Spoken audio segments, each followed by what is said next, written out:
ഹലാലും തൊയ്യബുമായ ഭക്ഷണം കഴിക്കുക എന്നുള്ളത് മക്കളിൽ ബറക്കത്തുണ്ടാവണമെങ്കിൽ, വീട്ടിൽ ബറക്കത്തുണ്ടാവണമെങ്കിൽ, വരുമാനത്തിൽ ബറക്കത്തുണ്ടാവണമെങ്കിൽ പ്രധാനപ്പെട്ട കാര്യമാണ്. നാലാമത്തെ കാര്യം, മക്കളിൽ ബറക്കത്തുണ്ടാവാൻ ദീനിയും ദുന്യവിയുമായ വിവരം പഠിപ്പിക്കണം. ദുന്യവിയും ഉഖ്റവിയുമായ വിവരം പഠിപ്പിക്കണം. ജീവിക്കാൻ ആവശ്യമായ വിവരത്തിനാണ് യഥാർത്ഥത്തിൽ വിവരം എന്ന് പറയാം. ഒരാൾക്ക് കുറേ വിവരമുണ്ട്, ജീവിക്കാൻ പറ്റില്ലെങ്കിൽ അതുകൊണ്ട് കാര്യമൊന്നുമില്ല. മുസ്ലിമായി ജീവിക്കാൻ ആവശ്യമുള്ള വിജ്ഞാനത്തിനാണ് ഇസ്ലാമിൽ വിവരമെന്ന് പറയുന്നത്. അതുകൊണ്ട് മുസ്ലിമായി ജീവിക്കാൻ ആവശ്യമായ വിവരം പഠിപ്പിക്കണം. ദീനും പഠിപ്പിക്കണം, ദുന്യാവും പഠിപ്പിക്കണം.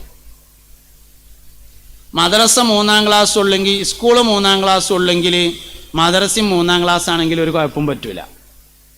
ഓനോട് അള്ള ഉണ്ട് എന്നുള്ളതിൻ്റെ തെളിവെന്താന്ന് ചോദിച്ചാൽ കൈക്കോട്ടും തായി ഒന്നിങ്ങോട്ട് തല മാറി പിടിച്ചിട്ട് കുറച്ചിങ്ങനെ അടുത്തേക്ക് വാനക്കാൻ കാണിച്ചു തരാമെന്ന് പറയും.